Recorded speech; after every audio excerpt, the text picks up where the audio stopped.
नमस्कार। मनोविज्ञान यथार्थ क्लासेस में आपका स्वागत। पिछले एपिसोड से आगे हम बाल विकास के सिद्धांत देख रहे हैं।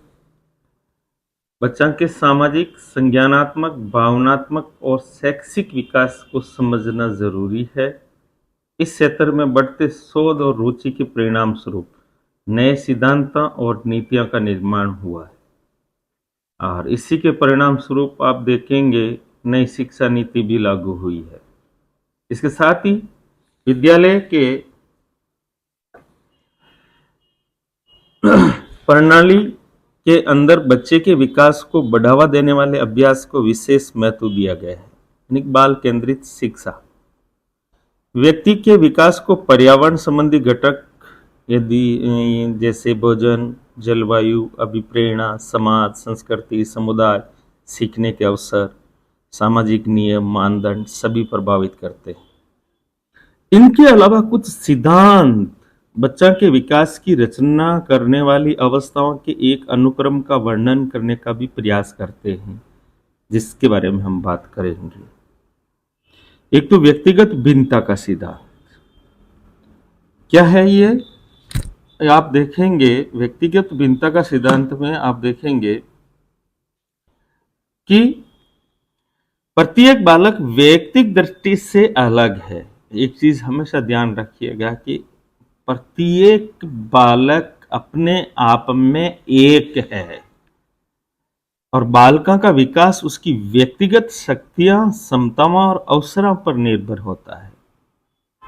वंशानुक्रमणीय प्रभाव से स्पष्ट हो चुका है कि बालक, जुड़वा भाई बहन, भाई भाई, बहन बहन भी शारीरिक, मानसिक, सामाजिक, संवेगात्मक आदि क्षेत्रों में विभिन्नता रखते हैं।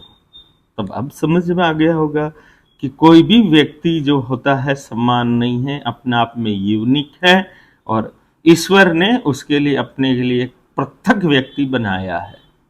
इसी कारण समान आयु के अलग अलग बालकों के विकास की दृष्टि में भी अंतर होता है। पहली बात तो ये। फिर विकास क्रम का सिद्धांत। इस सिद्धांत का अर्थ है कि बालक का विकास व्यवस्थित और निश्चित क्रम से होता है। विभिन्न मनोवैज्ञानिकों ने इसको सिद्ध कर दिया है। कैसे कि बालक के शारीरिक, मानसिक, भाषिक, सामाजिक, संवेगात्मक आदि विकास अपने अपने निश्चित क्रम में होते हैं। चूंकि गामक, हाथ पैर चलाने वाली क्रियाएं और भाषा संबंधी विकास एक दूसरे से सहसंबंधित है, अतः दोनों का विकास क्रम एक जैसा होता है। जैसे बालक जन्म के समय रोना जानता है, लेकिन कुछ समय पश्चात ब या फ, भ आदि, मां, पा, हो, आ ऐसे ध्वनियां बोलने लग जाता है, तथा 7वें माह में बालक पा, मा, दा आदि पा, ठीक है ना, करने लग जाता है। तो ये एक विकास क्रम का सिद्धांत है। फिर परस्पर संबंध का सिद्धांत। बालक का विकास सदा एकीकृत होता है। ये थोड़ी समझने में। विकास के अनेक पक्ष होते हैं, जैसे शारीरिक, मानसिक, सामाजिक, संवेगात्मक आदि आदि। प्रत्येक पक्ष में अलग अलग अंगा व शक्तियों का विकास होता है, किंतु ये सभी प्रकार के विकास किसी केंद्रीय शक्ति से जुड़े होते हैं। बालक के विकास में परस्पर संबंध होता है। मनोवैज्ञानिक अध्ययन से स्पष्ट हो चुका है कि बालक में सभी विकास साथ साथ चलते हैं। गुणा में अंतर न होकर मात्रा में अंतर होता है। विकास के परस्पर सिद्धांत परस्पर जुड़े हुए हैं। जितना शारीरिक विकास हुआ है, ठीक है, मतलब उसी के अनुसार जितना आयु बढ़ी है उसके अनुसार शारीरिक विकास भी होगा, मानसिक विकास भी होगा, सामाजिक विकास भी होगा। हाँ ठीक है, 19-20 का अंतर है। ठीक, कहीं वो एक आता है वीडियो और कहीं शॉर्ट आता है, ये 19-20 का अंतर लगा तेरे को, ये 19-20 का अंतर लगा, वैसा नहीं है। चलिए, फिर निरंतर विकास का सिद्धांत। इसके अनुसार बालिका के विकास की प्रक्रिया सतत वो अनवरत रूप से चलती रहती है। वो कभी धीमी, तेज, सामान्य होती है, लेकिन रुकती नहीं है। ये बात समझ लेना, धीमी हो सकती है, तेज हो सकती है, सामान्य हो सकती है, पर रुकती नहीं है। व्यक्ति की विभिन्न अवस्था में विकास होता रहता है। ये विकास कब धीमा, तेज, सामान्य होता है, ये विकास के विभिन्न स्तरों और पहलुओं पर निर्भर करता है।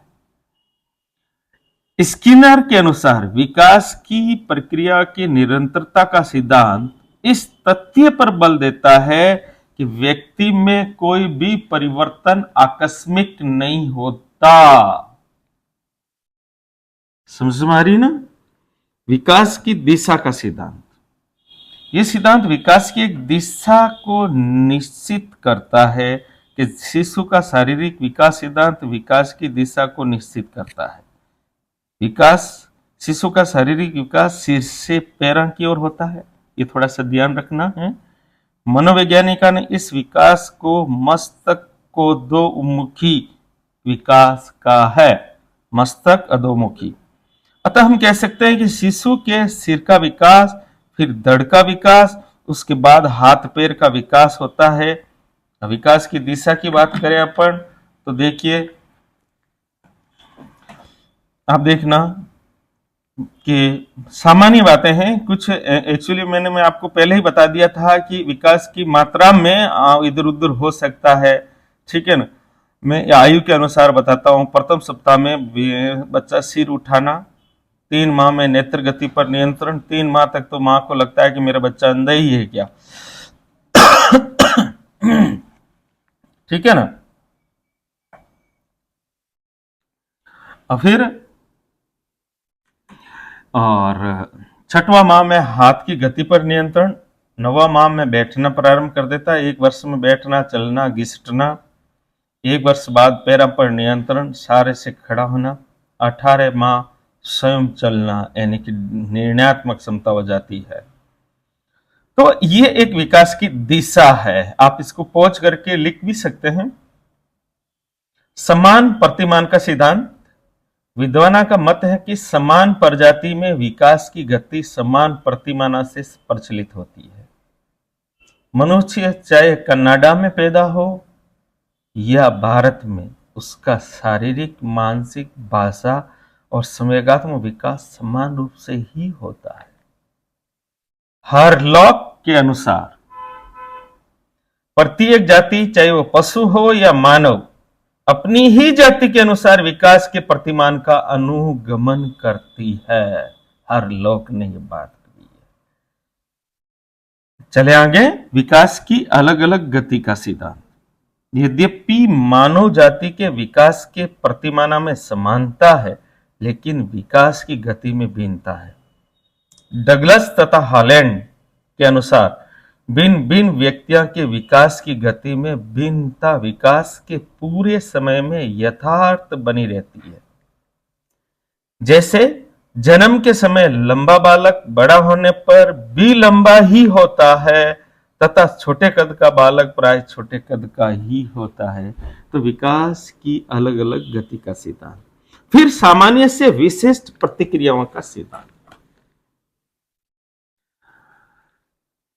शिशु की क्रियाएं, प्रतिक्रियाएं सामान्य से प्रारंभ होकर विशिष्ट की ओर होती है। जैसे बालक प्रारंभ में संपूर्ण शरीर को हिलाना डुलाना करता है, बाद में हाथ पैरों की अंगुलियां और संवेगा का प्रकटीकरण करता है।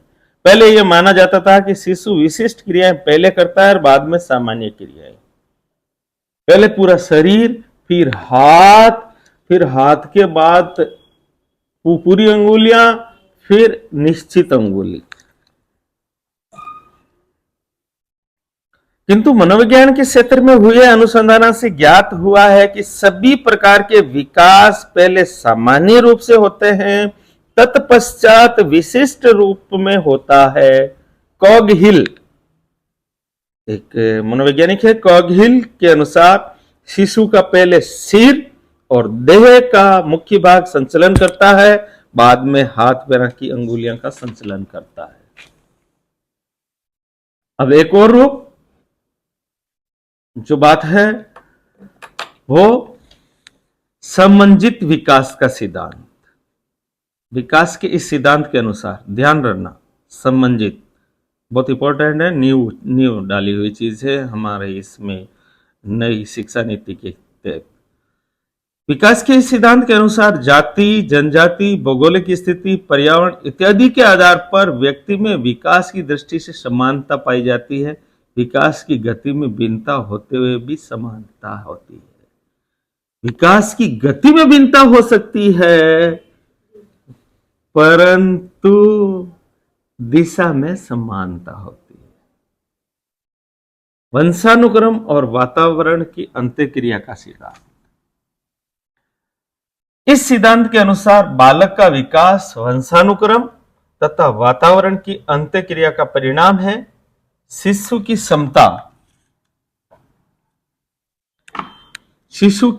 क्षमताएं वंशानुक्रम से और उनका विकास वातावरण से निश्चित होता है। स्किनर के अनुसार वंशानुक्रम उन सीमाओं का निर्धारण करता है जिसके आगे बालक का विकास नहीं किया जा सकता। अतः शिशु का भावी विकास उसके वंशानुक्रम और वातावरण की अंत्यक्रिया पर निर्भर करता है। बाप चाहकर भी अपने बच्चे को जिराफ जितना लंबी गर्दन वाला नहीं बना सकता, क्योंकि वो वंशानुक्रम ऐसे ही डिसाइड हुआ है। चलिए, ये विकास के कुछ सिद्धांत थे। अब हम अगले एपिसोड में नेक्स्ट बात करेंगे।